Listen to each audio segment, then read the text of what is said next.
Good morning, everyone. Well, do you all know what a fair weather bird is? When they say these are fair weather birds, it means that they like the good weather, sunshine, it's warm. Well, most of the people in Boulder are fair weather birds. So they don't show up for anything if it's cold out. Any little bit of cold or snow, that's it. They're not going to show up. But I want to thank you for being cold weather birds, showing up in the cold, and you're going to be really appreciative of the fact that Syntysche's got a great talk coming up for you. That's great. Is there anybody here from another unity? Oh, all the way in the back. What unity are you from? South Dakota. Okay. Well, welcome to Unity of Boulder.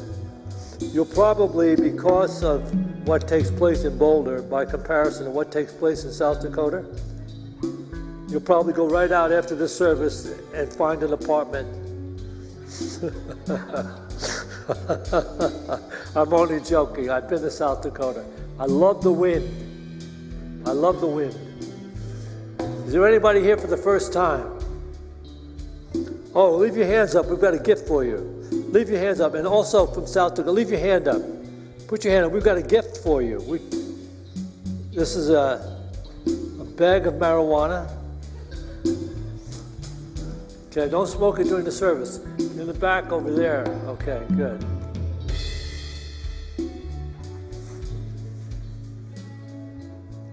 All right, well, you are going to enjoy being here today. You're going to really enjoy Syntysche's talk.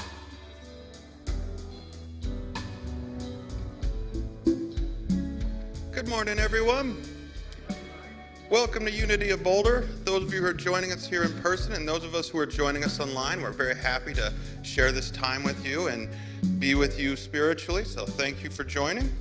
I got a few quick announcements for you today about upcoming stuff, because now we're really starting to actually start book workshops and classes and stuff back up now that everything's really open back up, and we're really excited about it. Our Unity Healing and Prayer group is finally restarting. It's going to restart this Tuesday at 6 p.m. And this is a grief group. If you have anything you'd like to come and grieve with someone and pray with someone, it's led by one of our prayer partners over there, Sandy Spahn, and co-facilitated by Sarah Novotny. And in this group, we'll be sharing stories, we'll be praying, and there'll be a group healing. So it's a drop-in group. You just show up. It's actually downstairs in our room. We call our prayer room.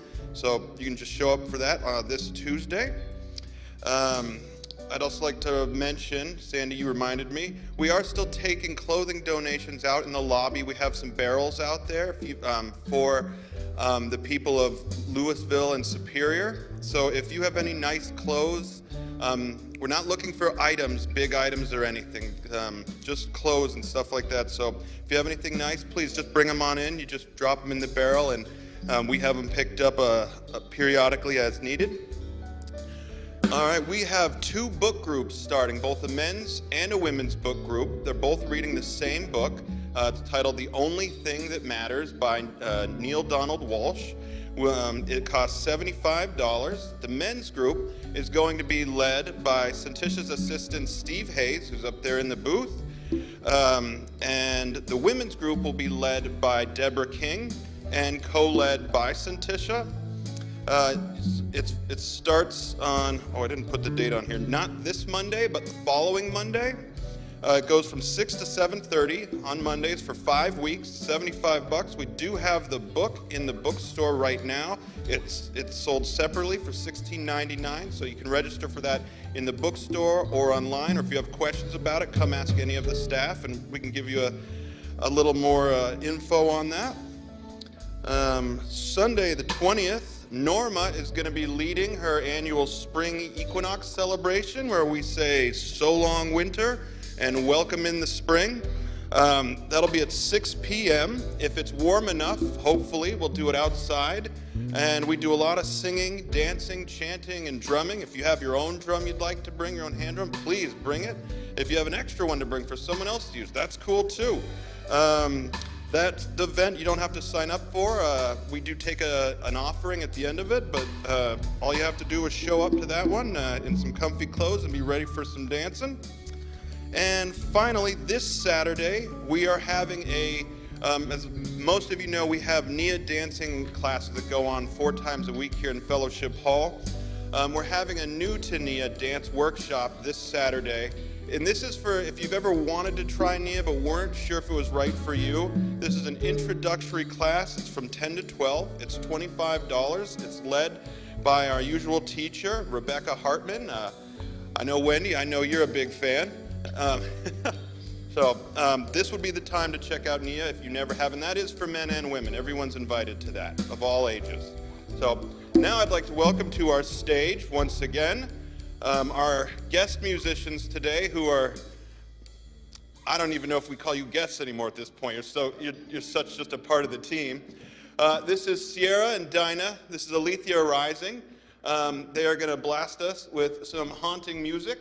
If you like what you hear, they have a sign-up sheet out in the lobby where you can sign up to find out about all their upcoming events and concerts. So, Dinah, Sierra, take it away.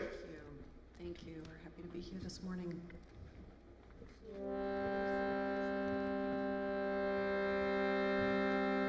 We'll get you in a little bit of a meditative, prayerful state.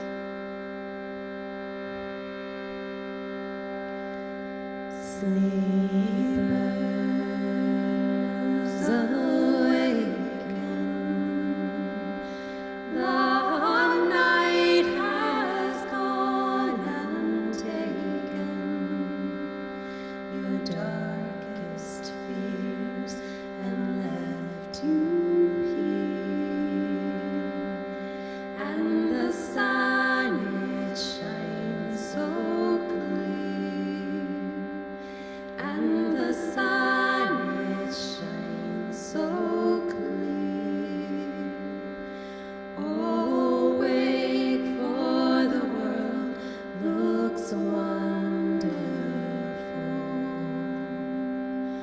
Oh, glorious golden sun, your song of light you bring, and when we turn away, your silver sister moon does sing.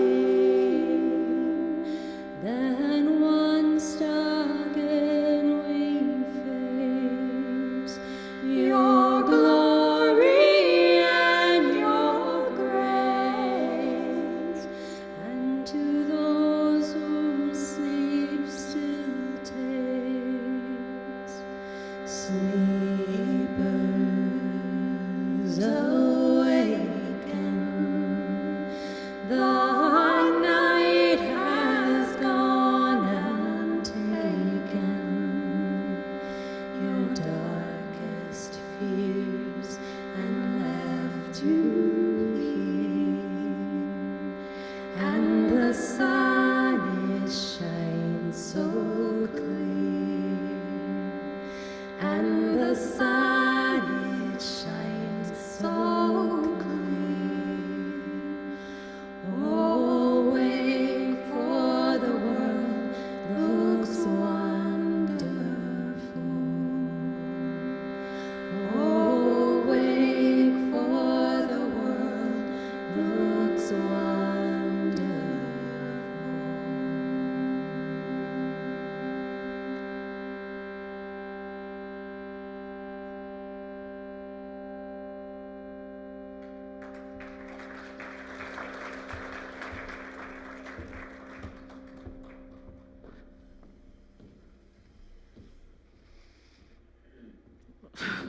I don't think I can talk after that. It's just like unbelievable, beautiful. I probably should have listened into their practice, because I don't know if I've ever heard a song as haunting as that song. I mean, it just Do you feel that like in every cell of your being? I was talking a few weeks ago, because this is the topic of my sermons right now, is awakening beyond the senses. And within this 4 weeks, I'm hoping everybody eventually will have heard the hum of God. And the hum was in there. There's a like you hear that like harpsichord that went in between their voices. That's the hum that you hear when you're in the presence of people passing over, which I'm in quite a bit, and in my own experiences of losing people close to me. And that hum, when you hear it outside, is just, it's a sign and a symbol that the universe is moving in and through in ways that we can never understand on an intellectual level. You know, we're all witnessing a time right now that there's a lot of, I think, questions of why, you know, when we're looking at the discord of the world and we try to find how do we stay in balance and keep going on, keep going in our work, in our raising of our children, and with the pace of the world the way it is outside of the things we're witnessing in the world. This talk series is on the Akashic Records, which is the book of life that keeps memories of everything we've done through our many lifetimes.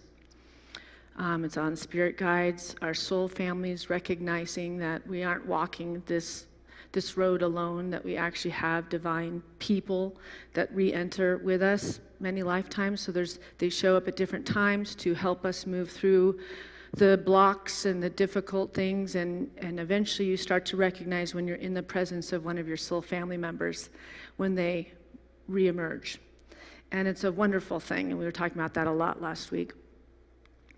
So we're really, you know, developing an understanding of the part of ourselves that never dies, which is referred to as the soul, right?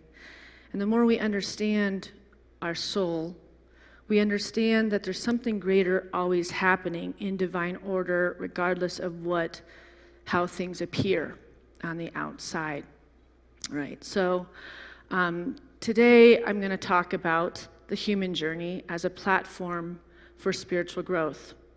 You know, we teach here that meditating should help us live a more honorable life, and speaking the truth and living the golden rule, which is the one place where all the religions agree, where we all believe to treat others as ourselves, treat our planet as ourselves, treat our brothers and sisters as ourselves. That's at the core of all religions. This is where we do all come together in oneness and agree. If we meditate and we live in that and we breathe that and vibrationally give that we should have an easier time. But in the human condition, we still observe the ups and the downs of the ego appearing, power, wealth, and the discord, the dishonesty of the world. And we get to recognize when people haven't moved into their higher consciousness and are moving in that vibration. So as a collective, we can lift vibrationally until hopefully we're met in that vibration by everyone, right? You know, in the Bible it says to be in the world, but not of the world. We are in the world. We are participating in it. We still have bosses. We still have people that are difficult. And last week we were talking about when we have soul family members that we're traveling with, the soul family members aren't always something that gives us relief and inspiration. This thing's making a breath sound. In my last sermon I had that problem too. The ones that really bug us are the ones that grow us the most. And Edgar Casey says that those ones that are really difficult for us, the thing that's difficult in them is in us. And that's why it bothers us. And that's a really good way for us to be mirrored what we need to work on. When we're agitated, we see red because this person just is like, oh, you just feel so stuck and frustrated and you don't know how to move through. And that's when we have these life wake-up calls. When we have this consistent thing that's just grating, you know, when like somebody just touches you in the same spot for too long. And you're eventually just angry. It felt so good at first, but then it's just like grating you. These are the life wake-up calls. We have to look at what is in this that's growing me. I don't have a clicker once again. So we're going to bring this up here. In Marianne Williamson, the book from Illuminata, she says, "Dear God, I give this day to you. May my mind stay centered on the things of spirit. May I not be tempted to stray from love. As I begin this day, I open to receive you. Please enter where you already abide." Please enter where you already abide. Which is really not any entrance at all, because it already abides in us. It's actually, we are almost entering into the truth that it's already abiding within us. We're never changing God. We're never changing the order of spirit in and through everything that's happening. It's always in our core. It's in our being. We were born with a direct connection with this spiritual knowledge that we are spiritual beings first, human beings second. But sometimes we have to use affirmations like, please enter where you already abide. We're asking ourselves, really, because we're not changing the spiritual realm that's fully available, abundant, and ready to move in and through. It's us getting out of our own blocks, getting away from our lack of faith, getting out of the limiting thoughts that believe in the things of the world and the circumstances that are going wrong, and abiding in this potential, this love, this unconditional love from the universe that's moving in and through absolutely everything. And that takes faith. Michelangelo said that the soul, what he discovered as an artist, that the soul, when he got a slab of marble at the quarry, the way he imagined it was that God had already created the statue. And his job was to get rid of the excess marble. So that's what we are like inside, is the being that is already created and perfect. Some call it the Christ consciousness, some call it the Buddha mind or Buddha nature, the Shekinah, the light of the soul. And our job is to get rid of this useless, reckless fear and limited thought process, the forms of the world that actually hide the light of the soul. So it's finding the illumination, the Illuminati. I love the name of that book. The illumination that's within us, no matter how dense life feels, right? And I think many of us feel the denseness of this world.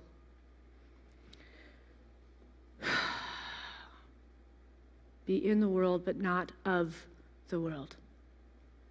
How do we stay true to this divine nature? Right before I walked out here, I checked my email because my son has a driving class today, and I was seeing if the weather had changed, and there was an email from someone that was at my sermon 2 weeks ago.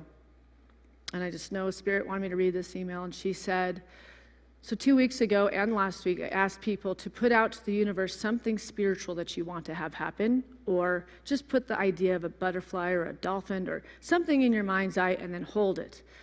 And watch how many times it appears that week to see how much, when we get in alignment, that life is a miracle in action, right? We will be shown otherworldly things, the unseen realms, the realms that are moving in and through everything.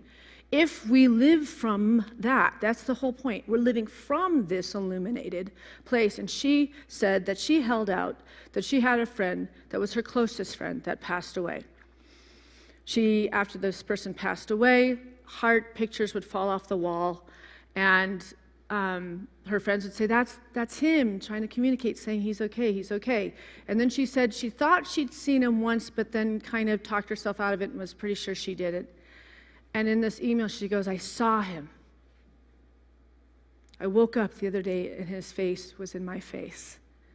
And I felt how well he was and how great he is. And she was thanking me for this work where we are putting ourselves out there to see the unseen, moving beyond the physical senses, opening up to the third eye and knowing that there's a download of information that can move and break free anything that is blocked in our life. That can be financial, that can be love, that can be family matters, that can be, you name it. You put in the discord that you're facing, and when you believe it, you will see it. But if we keep questioning whether spirit's real or was that spirit, I'm not sure what that situation was. Was that a divine appointment or was that just a coincidence? When we're doing that, it's all divine. And when we really speak to that and live from that, it's amazing. So I'm going to pass this next slide, and I want to go on to the next slide. So this kind of brings us down to the idea of karma. People ask, is this karmic, what we're facing in this world or what's happening in our lives? Dad, can you go get my clicker, please? Find Mike. So when we have these difficult things, especially in the spiritual work, especially in the new thought world, like science of mind or unity, we all kind of talk about karma. Well, did we make a karmic contract to face this difficult thing, right?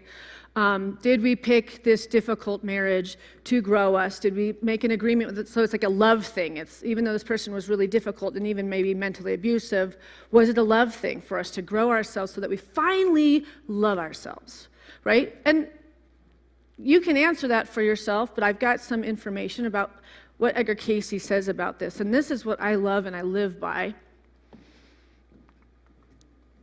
What is karma? Another key idea from the readings is the idea of karma. The word karma is a Sanskrit term that means work, deed, or act. It has also been interpreted to mean cause and effect. Although the readings definitely agree with this concept, perhaps one of their most intriguing and unique philosophical contributions is the idea that karma can simply be defined as memory. Karma can simply be defined as memory. It is a pool of information that the subconscious mind draws upon and can utilize in the present. It has elements that are positive as well as those which seem negative. For example, an immediate affinity towards an individual is as likely to be karmic as is an immediate animosity towards someone else. To be sure, this subconscious memory has an effect and influence on how we think, how we react, what we choose, and even how we look. But the component of free will is ever within our grasp. So we always have the component of free will. So we can avoid this person that's, clearly came into our life and it's like our car crash. Like, why did this person come and all of a sudden your life is getting upheavaled and you're like, but some reason I'm not running away because there's something here, it might be a repeat of something that looks similar to that you've already done in your lifetime. You know how you have had relationships that look a lot like the other relationships that look, and then finally this is like a soul friend. It's like, we're going to now really do this. We're going to come to Jesus and do this together, right? We've made and there's a sense of almost a love and like a current that there is something here. There is something here. So I read this article because I feel like dreaming right now in life, like having a dream for something is very difficult with the state of this world. It feels like it's hard to vision what we're going to do in 6 months or a year or 6 years. Is there a future? Right? I'm sure these thoughts have come up for you, especially when you have children. I have a daughter that's living in Paris, and I keep getting this, I'd really like her to come home. I'd really like her to be here, And I have these conversations, and she'll say, Mom, you gotta get out of fear.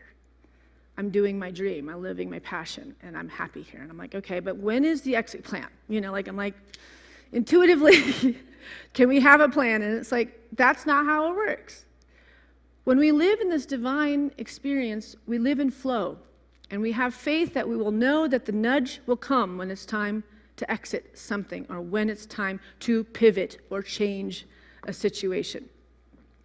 But I read this article in a book called The Year of the Monkey by Patti Smith, and I just thought it was so important for all of the interesting waves of life and what we're all kind of seeing right now. And she writes this: as she moves through this unfamiliar world of side streets and taco bars, each unvisited place radiates the aura of what Mark Strand called, in his gorgeous Ode to Dreams, a place that seems always vaguely familiar. At the Dream Inn, she dreams many dreams that are much more than dreams, as if originating from the dawn of mind. She dreams of being left behind on the side of the road in the middle of the desert, in a flooding apartment. Dreams of being a young girl in the 18th century, gazing at Goethe's color wheel, bright and obscure. Longs for her long dead mother's voice in that liminal space between wakefulness and sleep. The space Nathaniel Hawthorne so memorably described as a spot where Father Time, when he thinks nobody is watching him, sits down by the wayside to take a breath. She hears her mother recite a Robert Louis Stevenson poem about the meaning of home and love. Through it all, there is a fierce commitment to facing reality, the disquieting reality we live in, a reality of unrest and injustice, of ecological and moral collapse. But there is also something else, something mighty. Beneath the blanket of gloom, friends dying, strangers dying, children dying, species dying, icebergs melting, truth burning, justice crumbling. She senses something buoyant pressing up, insisting on existence, like the birth of a poem or a small volcano erupting. It is this sort of optimism that animates Furtherment, optimism that feels not human but karmic, more kindred to the optimism of a tree rooted in deep time, in strata of cultures and civilizations who all lived and died, hoped and despaired, foraged for meaning, dwelt in dreams, the optimism of uncertainty, the kind Václav Havel recognized as the willingness but to open into a place between spiritual self and world, between poetry and politics, between history and the existence of spirit, moving in and through us here and now. Smith invites us to relinquish the different names we give to the living of life with all its disorienting uncertainty. I mean, who writes that? I mean, but do you see that the contrast? And I feel such a synergy with that wording, because we have to be moving forward regardless of. But that really encapsulates all that's happening. And how much can we ignore it and go, oh, it's all peace and love, and we'll just all hug each other, and we're going to just vibrationally give this love and receive this love. And actually, we do have to do that. As hard as that is, to try to stay above it and realize that all the generations, centuries before us, have all faced turmoils like this. We're not the first ones, but we walk around thinking we are. The human condition has never been easy. But you've had the Christ, we've had the Buddhas, we've had the Krishnas, we have had these seers that are just preceded us, Edgar Cayce. We've had all these people that were able to identify that there was this greater understanding of the depths and the deeds and the acts and the thoughts and the words that we share and how they move back in and through our lives. Do we want to look upon all the discord and the falling away and the fear and the... Because we'll just keep finding more things to look upon like that. And I'm not perfect in this way. Like I said, my daughter said, stop watching the news. I don't ever watch the news, but I can't stop watching the news now because this one feels very personal. So, to recognize that it is the good, the hard, the difficult, the fearful that we're facing. And how do we stay above it? And Edgar Cayce says it's this way: your thoughts, words, and deeds do count. So you really have to be aware of what you are putting out into the vibrational field. It does affect this moment and your future. So that gives you homework. We don't have to look upon the ills of the world. We can have absolute compassion and empathy, no question. These are our sisters and brothers. These are their children, all of it. But how can I make a difference in the way that I interact with everything in my life? How can I show up as in the Illuminati saying, Spirit, lead me to that which is being called for me First thing when we wake up, before we have coffee, before we have, some sort of time where kids are running us around, we're making lunches and all that stuff. Find that time where you're not around anyone and meditate. And sometimes that's 3 a.m. It was for me last night, this morning. When I wake up at 3 a.m, I know Spirit has something for me. Something is in store, and I had a huge revelation in the middle of the night. So as far as the world goes and experiences going on, yesterday I had a really weird day, and it was just kind of off, and I kind of needed a day off. And Tyler's doing these driving classes because he's going to get his license in a few weeks. And I don't know if you've had a kid get a license nowadays, but it is super hard. Is it the craziest process? There's no bullet points. Well, they need to do this and this and this and this. It's like, oh no, now you have to do this, and this is going to cost $600, and now you have to do this, and you have to. It's like you're just catching up to try to get your kid a license. And when we're driving there, Tyler says, I lost my permit. And this meeting cost $130 that we're going to. So I'm trying to not lose my, I'm already kind of having a morning. And we get there, and thank God I'd made a photocopy of some original document, and it actually worked. So it worked out. But it just shook my system. It's like, it just feels like everything in my life, having 2 teenagers and working, everything that I go towards, there's always this just something that just throws it off. And then it makes it like an extra hour or two to figure it out, and if it works out or if it doesn't. And I'm finding those things really frustrating me because I think the current of the world is just so overwhelming, and I'm very focused on the grief of this world because I've identified my own grief in life, and I'm holding a space of love for these people, so I'm kind of distracted to dealing with this busy work of busy, monotonous stuff. So he gets the driving lesson, and my daughter and I went and did some thrifting, and that was kind of fun. But then on our way back home, and this happened before, when we were driving to Boulder, and he told me he didn't have his license or his permit, we drive by a bunch of pastures because we live right outside of the mouth of lions, and we were driving in yesterday. And there was this lone red cow on this hill. And I got this direct message, she's having a baby. I literally heard that in my mind's eye, and I looked at her, and she was like the thinnest cow. And I was like, no, she's not. Like, it just was like, these downloads, it's just like, why, but I'm noticing that happening a lot with me. We do the driver thing, hang out with Katya.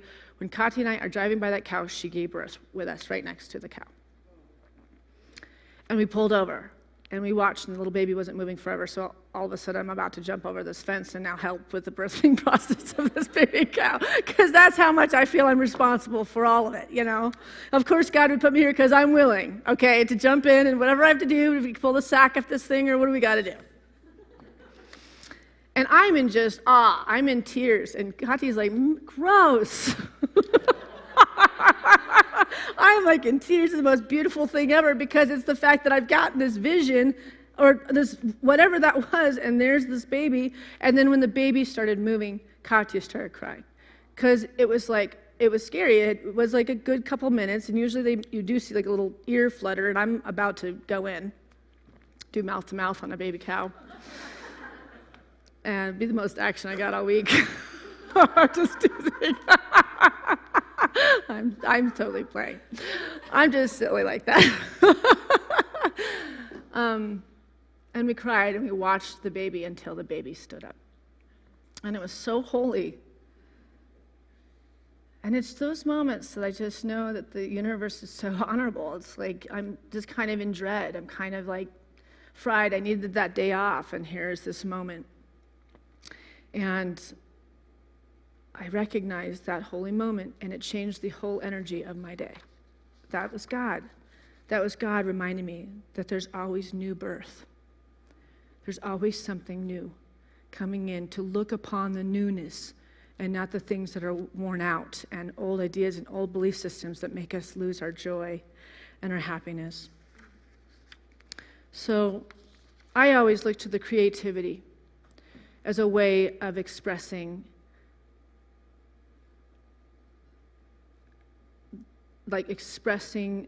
that which I need to move through my being. As a dancer, I take dance classes during the week. As a singer, I sing my emotions into the world and bring prayers that way. In my family, we all performing arts people. We're not like painters, we're singers, we're dancers, we're in action type of people. We move it in through our bodies. And there's nothing better than getting in nature and moving this heavy, dense energy into the universe. Give it back to Mother Earth to cleanse it and just get yourself purified. So you're just walking in angelic energy. So I thought I'd invite my friends up and we're just gonna sing a song into the consciousness for the Ukrainian people right now, and you guys can join us. And you can sing it with us too. We'll have the words up. I'm sure you all know this number. I think they should stand. No, we're So sitting the in body's involved? It's really just Oh, okay, taking it in okay. prayerful. Thank you, Mom. That was a mom thing? It is. It's all right. This is the meditation for today. So just take these words in and just send your heart energy out into the universe. Okay.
So it is. You can feel the chills of us connecting with this oneness, this divine energy.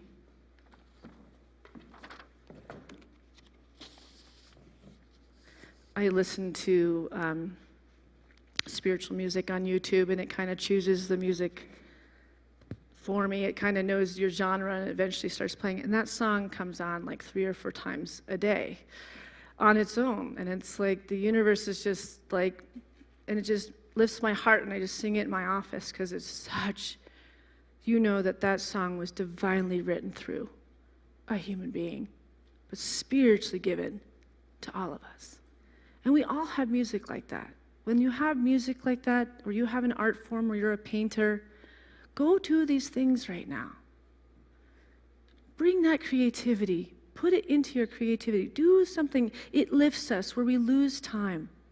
You know, we'll say, you know, I'll be working on choreography for an Easter show or a Christmas show, and somebody comes and talks to you, and you're in this place where you're forming the bodies and how they're going to move in and out. And we'll say, shh, I'm in the zone right now. Think of the thing that you do in your life where you go into the zone. That is that spiritual, ethereal realm. And there's a way that you outpicture it in life. And that may not just always be creativity. You don't have to be a dancer. You don't have to be a singer.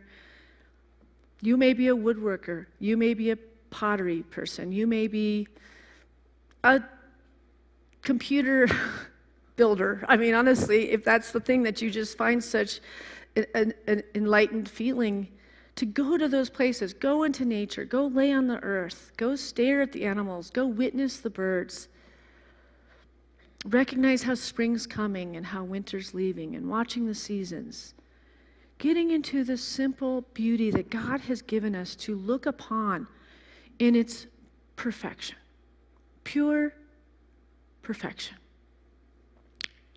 So, creativity is the action and ability to give tangible form to an idea, impulse, or intuition. Creativity begins inside of us. It starts out, as all things do, as an energy, a thought. It starts out as a non-physical thing. This non-physical energy is spiritual. So when you're feeling off and you're feeling like you're kind of having anxiety issues, or heart's racing a little too much, and you're wondering how you move through and find hope and have faith in this greater something, even though we're looking and going, why and how could this be happening right now? To find the things that still are so beautiful. This is the surrender into the spiritual life. To be in the world, but not of it. To hold the frequency of spirit. This is an excerpt from a book called The Magic of Surrender, and it says it this way. Life is like the ocean. Once surfers understand, I'm not in control of the wave, they can tune into the wave and feel where it is going, allowing it to show them where it is going.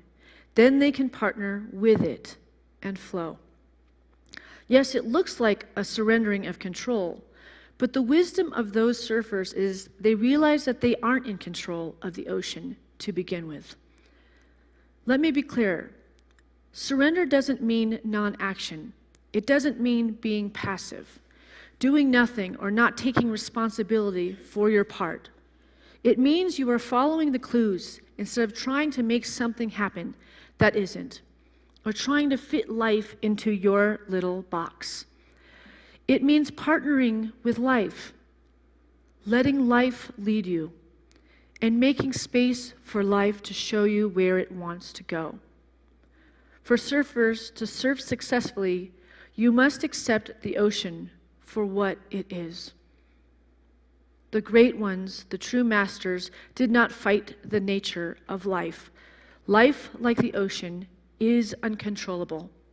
Surrender what is not in your control, but surrender to what is in your control. Don't focus on changing the ocean, change yourself. You have control over your response, your words, your actions, and how you show up. Sometimes the waves will be small, sometimes the waves will be erratic. Sometimes the waves will be 100-foot monsters.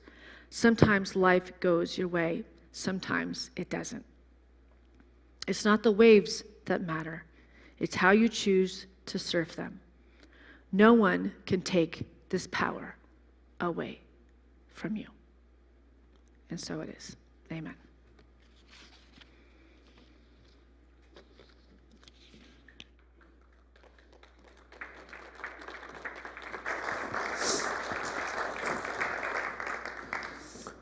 All right, freely we have been given some inspiration to put to work in our lives, because just hearing it isn't enough. We have to start to put it into our lives and realize we can do that. We're that divine that we can do that. So what a beautiful talk. What an inspiration we have received. Now we have an opportunity to give back. So let's take our offerings in our hands, those of you that would like to give right here.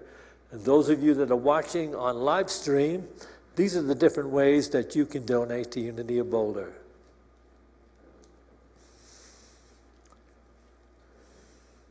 So everyone just bring to mind, if you're not a particular gift you want to make here, we have a dip jar for credit cards in the lobby. You can give in that way. But just bring to mind the gift that you'd like to make to Unity of Boulder, and let's bless it with this prayer. Divine love, through me, blesses and multiplies all that I have, all that I give, and all that I receive, because I give. And so it is. And now we have a chance to listen to Aletheia Rising sing again, and I'm reading something that Sierra wrote that she wanted me to share with you before they start. Please stand and sing with us in solidarity with the Ukrainians this morning. These brave people are tired of being frightened, so they are taking a stand. Let us take a stand with them right now. May the light and the love and the power of God protect them. And may the truth penetrate through the Russian soldiers who fight a battle that is not theirs, a battle which gives them no honor. Let us stand with those brave Russians who are against their own government for the crimes it commits against humanity. Let the power of love and light embolden them to take a stand and not be frightened anymore.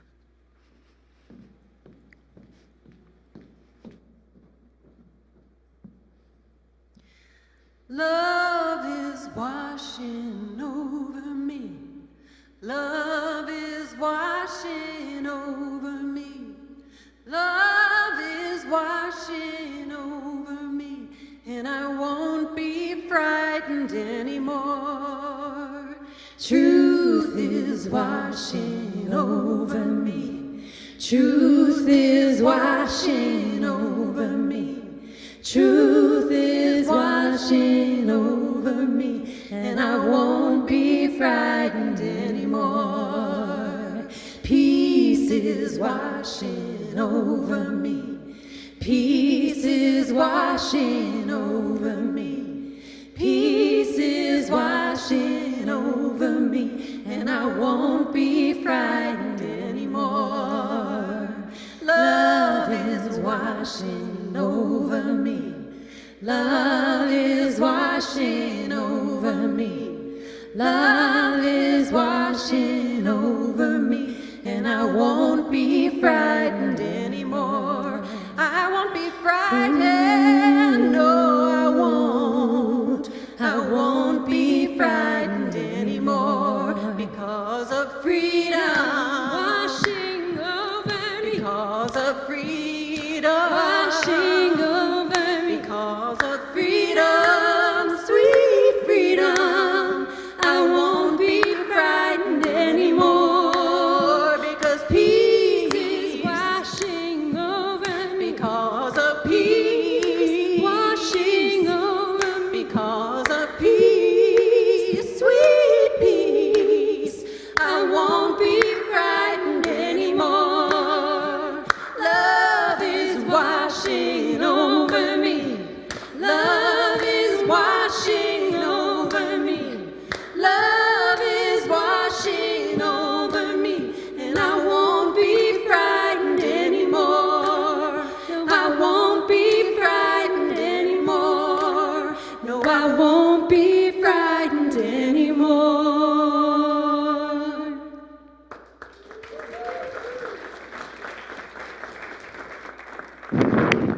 And while you're standing, we're going to close this service. We want to let you know if you're facing a challenge today and you'd like to pray with a prayer partner, you just stay seated and they'll come and pray with you following the service. I also want to let you know that this grief group that's starting on Tuesday at 6 p.m. is for everyone. It's any type of grief that you're facing. Sandy's amazing at this type of healing work. And it's 6 o'clock downstairs, and you don't have to register for that, but you do have to register for the book groups in the bookstore. All right, did you have anything else? No? All right, we're going to do Let There Be Peace on Earth, and we can hold hands if you feel comfortable.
I release and I let go. Here we go. I release and I let go. I let the Spirit run my life, and my heart is open wide. Yes, I'm only here for God. No more struggle, no more strife. With my faith, I see the light. I am free in the Spirit. Yes, I'm only here for God. I release and I let go. I let the Spirit run my life, and my heart is open wide. Yes, I'm only here for God. No more struggle, no more strife. With my faith, I see the light. I am free in the Spirit. Yes, I'm only here for God. I release and I let go. In the Spirit. Let the Spirit run my life. And my heart. And my heart is open wide. Yes, I'm only here for God. No more struggle, no more strife. With my faith, I see the